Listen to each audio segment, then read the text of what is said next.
It's dangerous to go alone. Take this.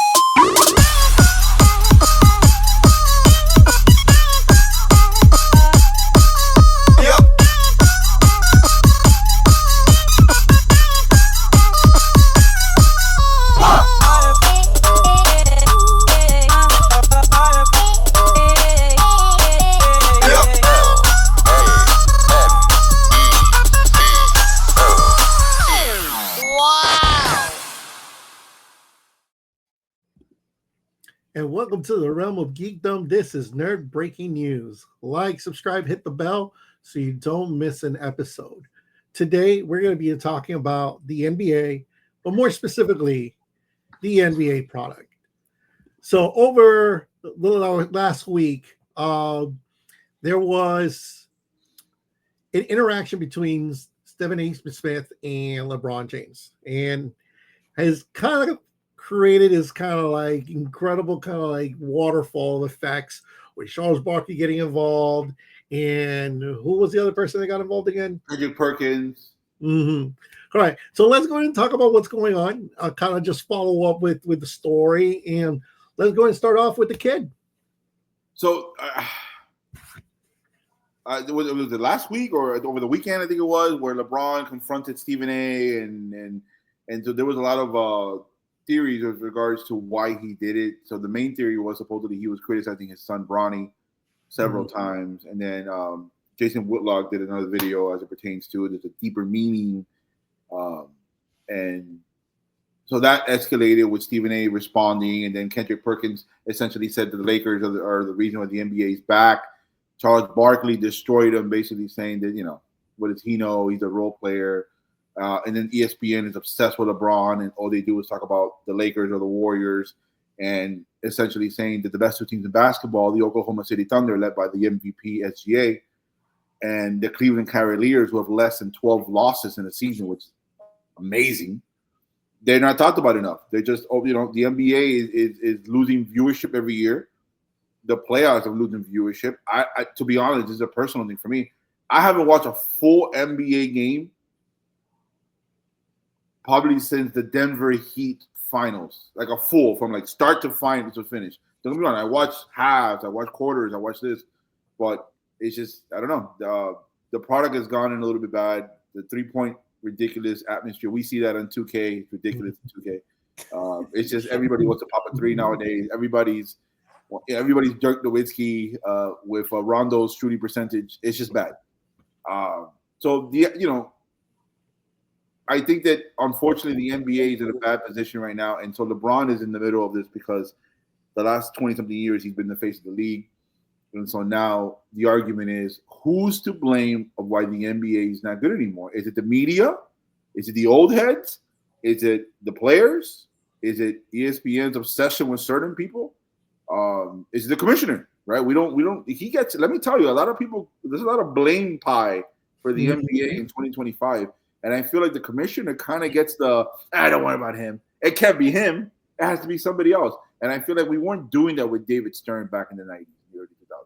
He was a legitimate commissioner. I'm sure he did on Silver's as well. I feel like Silver's more of a pushover. I feel like Silver should have done a little bit more to help the product. It's a damn shame that the NBA is in the position he's at now.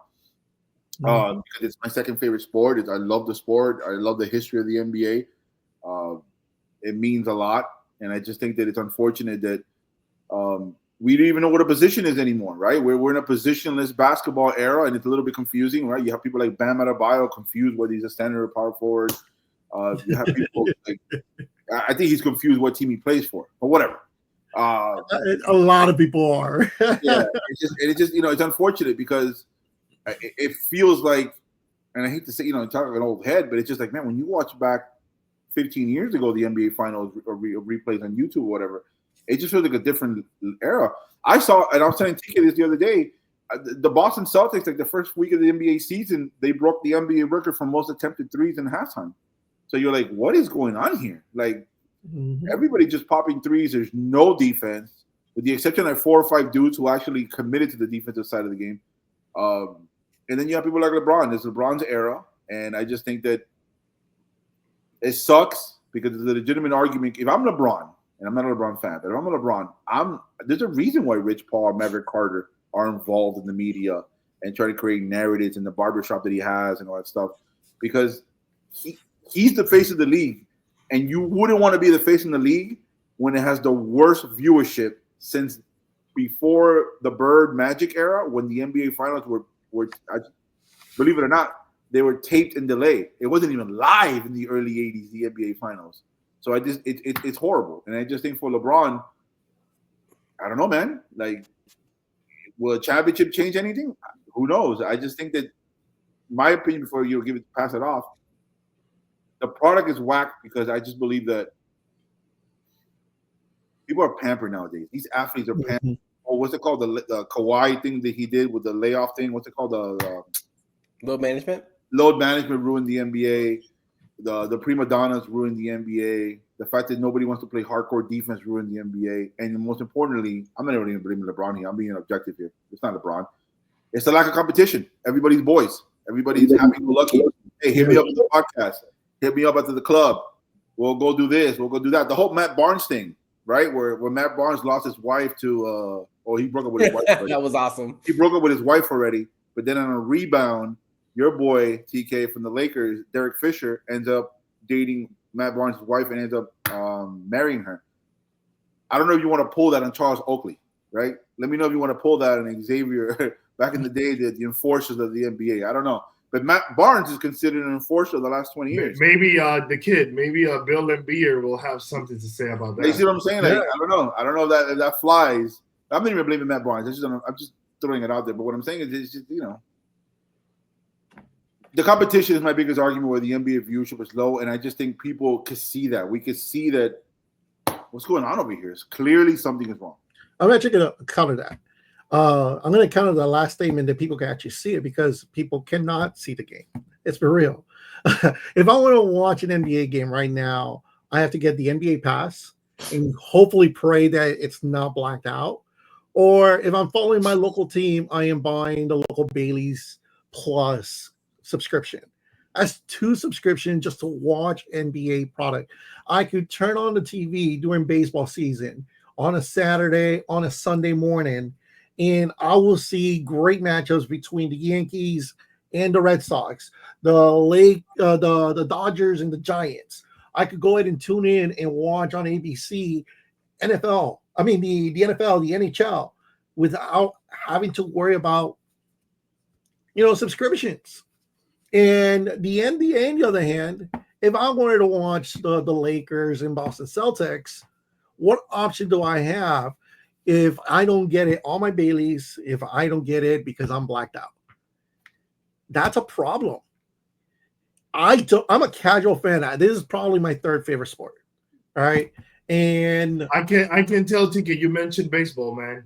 Yeah, it's one of those things. Like, this is my 3rd favorite sport. I love watching it, but unfortunately, I barely watch it because there's no access to it, and that's disheartening because you're going to have a lot of casual fans who want to tune in against a major matchup, right? But how? The only way most people are going to be able to do it is, I think, if they're in a bar, it's played in the background. Would you say that it's more lack of interest in streaming or accessibility? I think there's a lot of things that are playing a factor. There's not one major thing, but for me, I think accessibility plays a big role. But let me be a diehard fan. You can be a diehard fan and you'll pay for it. Great, but let me tell you something, TK, real quick. What game of NFL that you could only watch it in one platform that nobody had until that game? What was it? Peacock? You don't remember Peacock? Kid, you help me out with this. Well, whenever the NFL started doing the Prime on Thursdays, the last 4 years, the last 5, 6 years. But the playoff game, you can only watch on Peacock. But you don't have to go that far. For Christmas, the Chiefs were only on Netflix. Only on Netflix. Only on Netflix. And then in the playoffs, they put one on streaming for the first time ever. And you're like, what is going on? And everybody watched it. When the whole Peacock happened, now clearly we're talking about the king of viewership, which is the NFL. The NFL has been but when the product, and I'm attaching this to what TK was saying, when the product is good, people will literally, drive, swim, whatever they have to do to go see the product. That's a good point. So here is the kind of argument to that. That's a good All point. right. Here's the kind of argument. Netflix is accessible compared to Bailey Plus. Netflix, you can watch other TV shows, you could watch live events. Adding it on a major platform most people are going to have is accessible. Same thing. What was the other? Peacock? Peacock is accessible. But how does that work? I didn't have it. Think about it. How does that work? Let's say you go to a bar, right? If No, you don't exactly. have the proper TV, you can't put Netflix on. No, that's understandable. Yeah. But the problem is, like at home, you do have Netflix. I think the majority of the people will have Netflix or have an account on Netflix. How many people do you know actually are signing up for Bailey Plus? When here, like us locally, we're in South Florida, Orlando area. I can only watch either the Panthers, the Magic, the Lightning, or watch the Lightnings and the Marlins because it's divided like that. Like, how does that make sense? Now I have to pay, and it's not cheap either. You will have to pay the subscription for that, and you're only watching the two local teams, but you can't watch anything else. And then when you have the NBA pass, they're blocking you out. In the NFL, you can tune in and watch it. You're not going to get blacked out just because you're in a specific area. Major League Baseball is the same thing. Well, Major League Baseball actually does have their blackouts, but they have more accessible games. But you know what's ironic about that statement about accessibility? ESPN paid so much money. NBC paid so much money to have the rights for the NBA the last year and a half, 2 years. I'm talking about an exorbitant amount of money. And the ratings are not correlated to what ESPN bought. And then NBC premieres, I think, next season for basketball. Yeah. And the argument is that ESPN is losing money when they're doing these Wednesday, Friday telecasts. And remember, the ABC is owned by ESPN. And ABC was the Lakers-Denver game 2-3 weeks ago when Luka went off. There was an article that came out that it was one of the lowest recorded viewership games, and it had primetime players on a Saturday night. There's no NFL. There's no college football. There's nothing to compete with it. Because there's no casual fans watching. But there isn't. That's the argument. That's what I'm saying. Yeah. So why does the other sports have the casual fan be able to tune in and watch a game? I think it's interest. I think the Eagles are 100% right. I think if you really want to watch, oh man, that Mayweather fight, you're gonna put the bread. Oh man, Conor McGregor, you're gonna put the bread. Oh man, the NFL, you're gonna put the bread. The problem is, correct, 100%, and I do agree with that. I'm just saying that if you want to build a fan base, you need to take the casual fans and make them the diehard fan. Well, to be honest, TK, I think they're also they're approaching that in a different way. So, for example, last Saturday it was Lakers versus Celtics. If you had a Disney Plus subscription, you could watch the game not for free, but with your subscription on Saturday night. I also have a subscription for what is this called? Where you see the Penguin. HBO Max. HBO Max. There we go. And they have weekly NBA games. You know, it's maybe 2 games a week.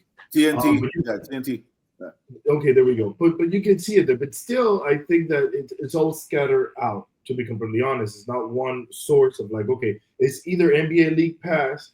And listen, if you have the money, go for it. It is what it is. It's a great product. You have all the games, just like NFL Red Zone.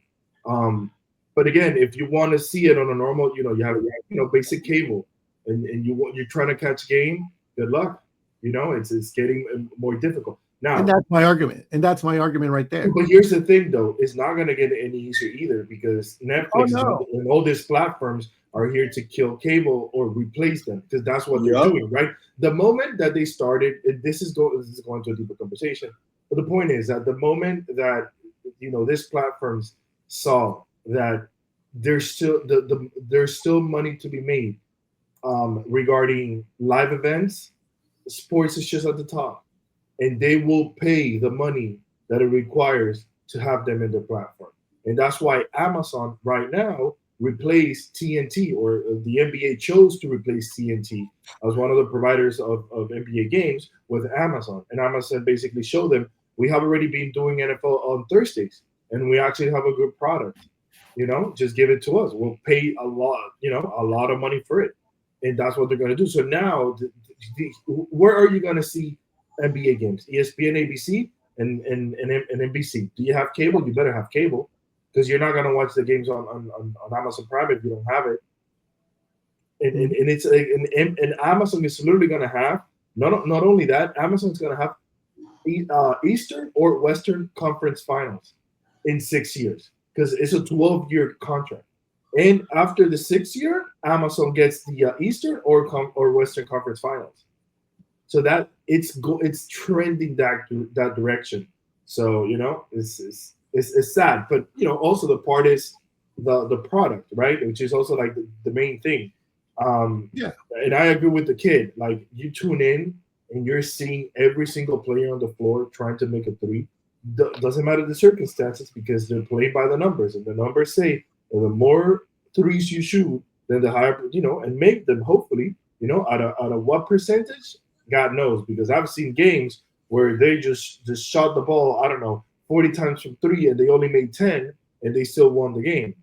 And that's what they're running by. They're basically saying, even if we only make 10 threes, let's just attempt as much as possible, because that's going to give us the win. And the product is just horrible, because now, where's the half-court offense? Where is this dude? Where's the point guard? Directing traffic and making sure that this guy is actually, setting up the screen correctly, so the person in the corner is open for a three, or so maybe I run off the screen and then maybe go for a layup. And that was the beauty of the game. You can, the sports have changed. The NFL, there's arguments to be made that the NFL and the MLB as sports have changed. They have introduced changes to make it more appealing, and defending more the quarterback. Was it a catch or not? And at the end of the day, the changes are not that deep that the product is affected. There will be complaints, but the product is not affected to the point where people stop watching. But that happened with the NBA. Ego, that's an interesting point. College football has made it easier for the offense, right? The targeting, all that stuff. Baseball has made it easier for the offense. So the time, yeah. The timing and all that stuff. No, that was just for timing, not for offense or anything like that. No, but it actually helps the batter more than the pitcher. And then that's not true. Why? Why wouldn't it? That's not true. As a forward pitcher, if you find your rhythm, you don't need 30 seconds to prepare for your next pitch. I disagree. Oh, not everyone pitcher, once you're in rhythm, you don't need it. That's psychological. That's no. Instead, what pitchers are using the pitch clock. What pitchers are using the pitch clock now is more to get into the head of the batter. So it actually is against the batter. Didn't more runs happen this season than the last 3 seasons? More home runs. Well, that's because the offense has been exploiting the last couple of years prior to the clock. But if you don't want, fine. They don't use the clock. I'm saying that every single major sport, including hockey, has improved offensively, and every commissioner has made a point to say, and basketball is no exception. We're going to slowly, bro. Eagle just said a great point. Hey, let's shoot 33 before halftime, and the probability is you make 10, that's 30 points right there. Anyways, let's move on with our lives. Yeah, why isn't the NBA improving the product while the other 3 are? That's interesting offensively. Yeah, go for it, Messer. Go for it. So the NBA has improved the product the way that they originally envisioned. The problem is that their vision was wrong. So when you're looking at the peak of that chart, that's the Heatles era. And when you think about it, most of the high ends on the chart are the eras where you had a dominant team, and the low ends of the chart are the areas where you didn't. So, for example, if you check the finals for the lowest points there, that's where you see the Spurs winning a championship. That's where you see Giannis's championship, all that jazz. So you ask yourself, what makes those years different from the rest? The answer is parity. Essentially, in those years, the league was actually more balanced. And I believe that the league has a view that that's good for the product, because then the small market teams make more money. But the problem is the overall viewership for the league goes down. And when you ask yourself, well, how do they go ahead and they build parity? They get rid of defense, to the kid's point. And that's why you have a 3-point shooting league, because in a 3-point shooting league, everybody looks like Steph Curry on a hot night. But the reality of it is there's only one of those, and the viewer knows it, but the NBA wants to deny it. They want to tell you that people like Damian Lillard are in the same league as Steph Curry. And if you know basketball, you know that's completely untrue.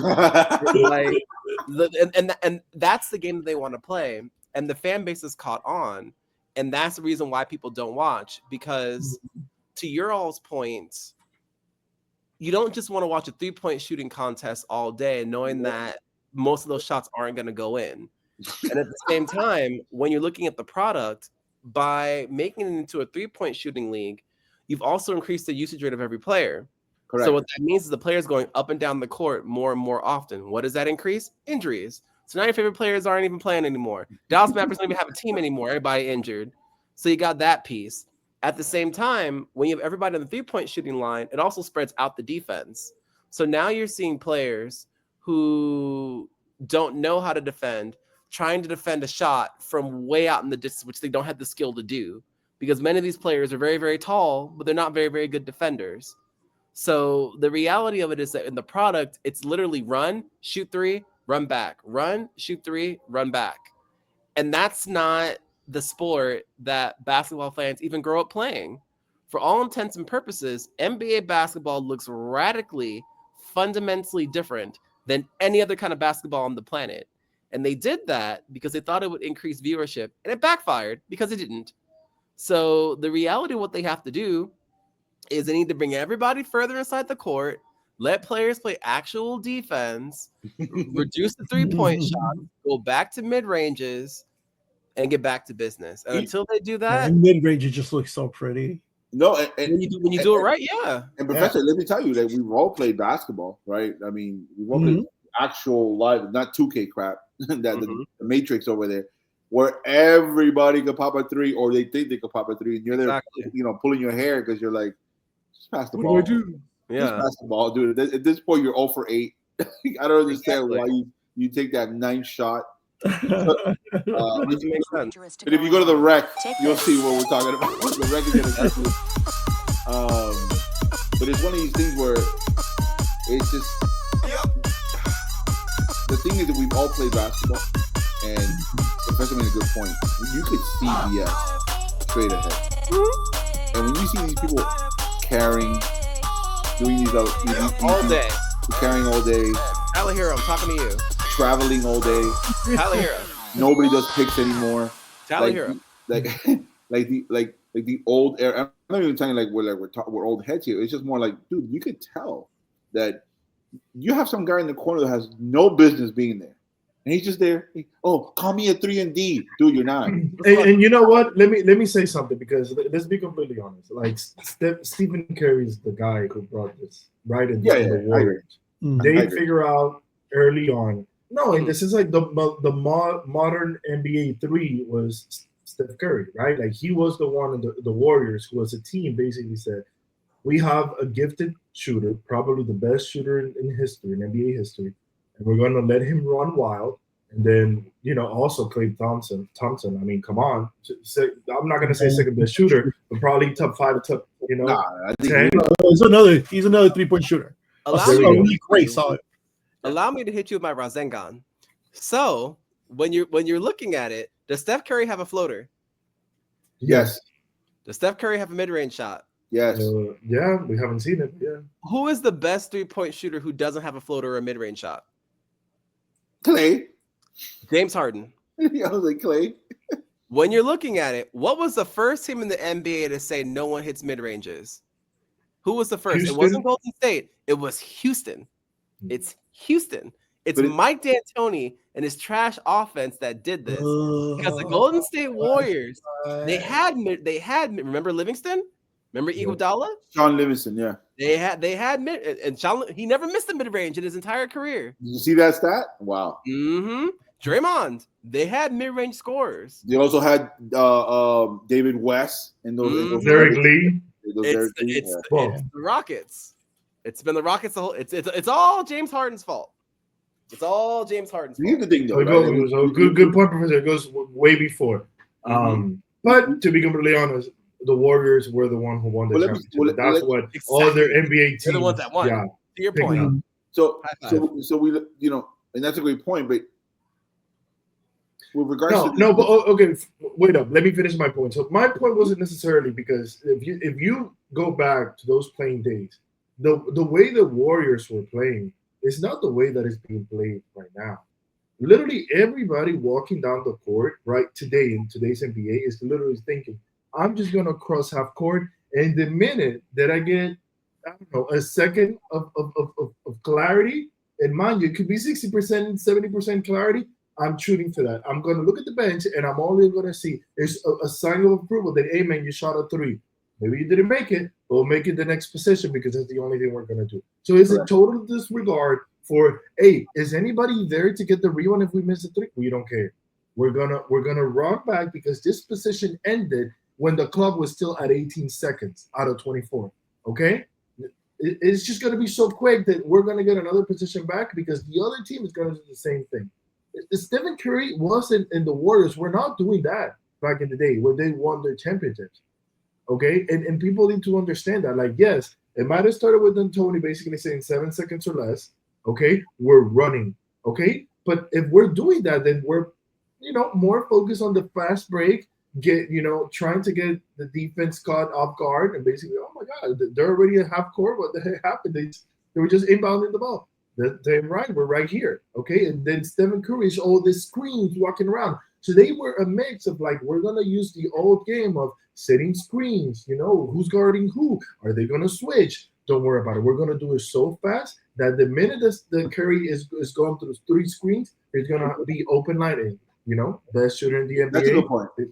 He's gonna make it. And then compared to what we see today, again, it's just like, across half court, Peyton Pritchard is gonna go from the Celtics. He's gonna shoot it. I don't know. Al Horford, my guy, he's gonna shoot it because he learned how to shoot it because he was told, hey, you can be a center, you can be a power forward, but if you're not a stretch forward, then you're not gonna be in the NBA. They made centers shoot threes. Yep. Yeah. Okay. Yeah. No, and the requirement basically. Now. And that's an impact of the greatness of Steph Curry and his legacy of what everybody says in the media as it pertains to him changing the game. My thing is, listen, Curry's 36, Durant's 36, LeBron thinks 40. In the next 5 years, they won't be here. Right? Within 5 years, they won't be here. Right? People say that about LeBron. Damn it. Listen, man. If he's still around and dominating, oh my God. Yeah. If he's the GOAT of longevity. He's still chasing the GOAT. Yeah. He's the GOAT of longevity. On time, damn it. Right? So I just think that with them three gone, the NBA has a big problem. Curry, Durant, and LeBron are the last three in terms of the last 15 years. We've seen them grow up and they became who they came, the legends and all that stuff. I don't have full confidence in the NBA with SGA, with that whack Jason Tatum, and Ant-Man and Luka. Don't get me started with Ant-Man. You don't have to feel about Ant-Man. And then and Luka, right? We could make a legitimate argument. Those are probably the next 4 of the next 5 years. Then 4, and the NBA, the best thing the NBA has going for them, they had the last 50 years, 60 years, or whenever they started back in the 30s and 40s, is that you can see their face. They're the only sport outside of soccer where you can see their face and you know them, you know their face. Everybody else has a helmet, except for baseball. The problem with baseball is not really, they only have like 4 or 5 superstars out here. NBA is more recognizable than the MLB in terms of face, in terms of stars. Sorry, DK. You can name me your best baseball player, and I can tell you, yeah, these NBA players are known way more than MLB. That's all I have to say. I think we need How are to you have going to a match Ohtani? talk on that one. Michael Jordan's more popular than that guy. Yeah, the entire country of Japan shut down just to watch Ohtani every time he gets on bat. I don't know. I'm just saying. You're saying he's more popular than Michael Jordan? I didn't say Michael Jordan. Oh, okay. So you want to compare an NBA player now? LeBron? I say LeBron nation worldwide. That would be close. Yeah, either way, right? Either way. These guys have the advantage that they're in the court. You can see their face. The problem is the next 5 years, I don't have confidence in the NBA that these guys now, the 24-year-old guys, are going to be, quote unquote, the face of the NBA. And I don't see the NBA getting better because I agree with all you guys' points, especially the professional and stuff. You can see it's trash. And you know what's happening? The young generation are viewing this for the last 10 years, and they're like, that's how you play basketball. right? You go to a court, I guarantee you, everybody wants to be Steph Curry. Nobody's doing that old school stuff anymore. What is called the AAU, the young kids. People were criticizing the AAU because now everybody. Have you seen these young kids? Everybody's popping threes, and they have no business popping threes or doing that stuff. And what are they not showing? What are they not instilling on their kids? Hey, you gotta play D, dog. You gotta play D. Yep. There used to be back in the day like pride for you to play defense. That you know what it is now? Hey, go get your bag, bro. Go get your 25 and go be LaMelo Ball, which I like LaMelo Ball. Go be LaMelo Ball and get 4 wins a season, but you got 27 points a game. That's man. Hey. Look at Gilbert Arenas. Gilbert Arenas, his son is a 5-star player, a blue chip, whatever, and he's going to the Trojans. And all I hear Gilbert Arenas is saying it's offense, and everybody in the comments is like, "Oh, hey, there's another side. There's another side. You do realize there's another side, like, and that's the main thing that people are now talking about. Is that you see these great NBA players. What's Luka's greatest deficiency? Defense. His weight. He's always out of shape. For whatever reason, he's out of shape. How is Yoke in better shape? We don't know. Science can't explain it. And I love Yoke. SGA. What are people saying about SGA? 2 things to say about SGA. One, the whole foul thing is ridiculous. Have you seen those YouTube clips? It's bad. Can't breathe on SGA. No. The whistle is his friend, man. It's his friend. And people, Mira, they're already like, hey, we don't. He's the new D-Wade, basically. When you think about it, he's D-Wade. No, because D-Wade took landfalls to get those layups and all that stuff. This kid isn't. That's true. No. Don't disrespect Flash like that. Kid has a point. That is true. Don't disrespect Flash like that, baby. Flash was dunking on your nuts back in the day. No. SGA is in the motion to do a layup. Woo! They don't play with that man. And the second thing with SGA, when the hell do you hear anything with defense? It's everybody in OKC's defense around him who are defenses. Williams, everybody else, the center, Helmut, Holmgren, Dort, they're all great defensive players. You don't hear anything about SGA. What I'm saying is, think of the last, and I give LeBron credit. He was great in his prime on defense, but look at TK's favorite guy, the Black Mamba. There ain't nobody can say anything about that man on offense, and ain't nobody can say that man on defense. That man was a killer on both sides of the ball. I don't know if you could say that about the last 15, 10 years. What did KD? We don't. KD's not renowned for his defense. Steph Curry has no defense. Like maybe Kawhi, right? He's the last guy, the last 10 years. Not named Kobe. Maybe Kawhi. Kawhi's the last guy that we could think, yeah, he does the ball. He's a top 5 on both sides of the and he won a ring. So maybe Kawhi Leonard. And before Kawhi Leonard, the great Kobe Bryant. But to your point, like, again, until we see that kind of dude come back and be like, hey, I'm here to play both sides. Like Ant-Man. Professor, you love that man. Right? Hey, Ant-Man, defense, brother. There is a defensive side of the thing. But there is. He's also young. Give it time. I don't blame Ant-Man, Professor. I'm not. You know why? Because it was instilled in him 10 years ago. Yo, you got to hit me 30. That's all I care about. Is you got to hit me 30. It's a new culture. Yeah. They needed him to be a shooter. He turned into a shooter. Guys, that's why we beloved Wemby. Because Wemby, you can see it in your eyes. Like, oh boy, that boy is on both sides of the court. He's also 8 feet tall. Kind of easy for him. Sean Bradley. Sean Bradley. Come on, get out of here with that 8 feet tall. It's true. And Bol. Yeah. So I just think that's TK. I just think that somebody needs to come in the next 5-10 years and say, "Yo, I'm playing both sides. I'm dominating." In other words, there needs to be another Kobe Mike. That's the only way he's going to save the NBA. Yep. We're going backwards. We're going backwards to the Larry Bird magic that saved the 80s. Jordan saved the 90s. And then the 2000 was the Lakers, Kobe, Duncan dynasty. And then LeBron saved it until Curry came out. Somebody needs to come and save it, and somebody needs to come and play both sides. And then either needs to be a rivalry, or it needs to be like what Jay said, that he made that great astute point of the dynasties down there in the chart. There needs to be one guy, right? I don't know if it's that man. There needs to be this one dude who comes out and be like, I'm gonna win 5 straight, and I'm not your friend. I don't care about your posse. I don't care about hanging out at the club. Yep. What did Kobe say? And again, I'm not the greatest Kobe fan. What did Kobe say? That's cool. You want to go to the club, teammates? I'm down. We're gonna go. We're gonna go to the club. And then at 5 a.m., I'm gonna knock on your door because that's my club. We're gonna go to the gym. That's Kobe Bryant. You need people like that. You need people to be like, damn, dude, what the hell? And I'm not saying that LeBron wasn't. LeBron's a top 5 player. LeBron is all this stuff. But the problem with LeBron is that people could also see that he's a little bit of a phony in the court and outside the court. And I don't know if phony was ever associated with Kobe being Bryant or Michael Jordan. And I just think that that's why, unfortunately, those people are regarded a little bit higher. And with the face of the league, What's the one word you can link Luka? He's funny. It's dangerous to go So- alone. Take this. I don't know. NBA's in trouble. Any final words, guys? All right, then. Well, thank you for tuning in, everyone. Whether you believe that it is, corporate, if it's the product itself, the gameplay, let us know in the comment section. We definitely want to hear from you guys. Until next time, fellow nerds, this is Nerd Brigade.